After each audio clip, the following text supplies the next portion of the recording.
Hello, സുഖമല്ല എല്ലാവർക്കും. രാവിലത്തെ നമ്മൾ അടുക്കളയിലെ കുറച്ച് കാര്യങ്ങളാണ് കാണിക്കുന്നത്. നാട്ടിൽ വന്ന ആക്രാന്തത്തിൽ മാങ്ങയും ചക്കയും എല്ലാം ഒരുപാട് കളക്ട് ചെയ്ത് വെച്ചിട്ടുണ്ട്.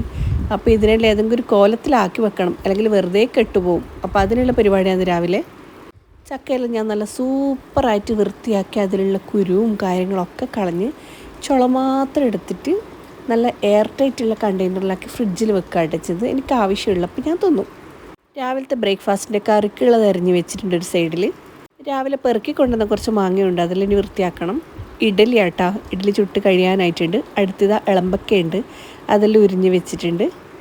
കുറച്ച് പൂരി ഉണ്ടാക്കാൻ വേണ്ടി പൊടി എടുത്ത് വെച്ചിട്ടുണ്ട്. ചമ്മന്തി റെഡി ആയിട്ടുണ്ട്. ചമ്മന്തി അല്ല, ചട്നി.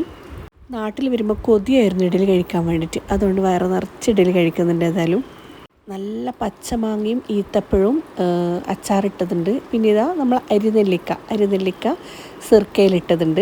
സിർക്കയല്ല, സുർക്ക. ഇതെല്ലാം കഴിക്കണമെന്ന് സ്വപ്നമായിരുന്നു കേട്ടോ നാട്ടിൽ വരുമ്പം.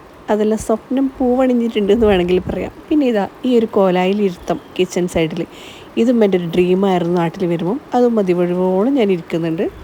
പഴുത്ത എല്ലാ മാങ്ങയും ഞാൻ തോല് കളഞ്ഞിട്ട് കട്ട് ചെയ്ത് വെച്ചിട്ടുണ്ട് കേട്ടോ. ഇതിനെല്ലാം നമുക്ക് ശർക്കരയിലിട്ട് വിളയിച്ചെടുക്കാൻ വേണ്ടിയിട്ടാണ്, അല്ലെങ്കിൽ പെട്ടെന്ന് മോശമായിപ്പോവും. ഇവിടെ അങ്ങനെ ഭയങ്കര മാങ്ങയുടെ ആർത്തിയുള്ള ആരുമില്ല എന്നെ പോലെ. പിന്നെ കുറച്ചൊക്കെ ഞാൻ ജ്യൂസ് അടിച്ച് വെച്ചിട്ടുണ്ട്. ഇത് ഫ്രിഡ്ജിൽ വെച്ചിട്ടുണ്ടെങ്കിൽ പെട്ടെന്ന് ചിലവായിപ്പോവും. ഇതിൽ ഞാൻ പഞ്ചസാരയൊന്നും ആഡ് ചെയ്തിട്ടില്ല കേട്ടോ. എന്നിട്ട് തന്നെ അത്യാവശ്യം നല്ല മധുരമുണ്ട്.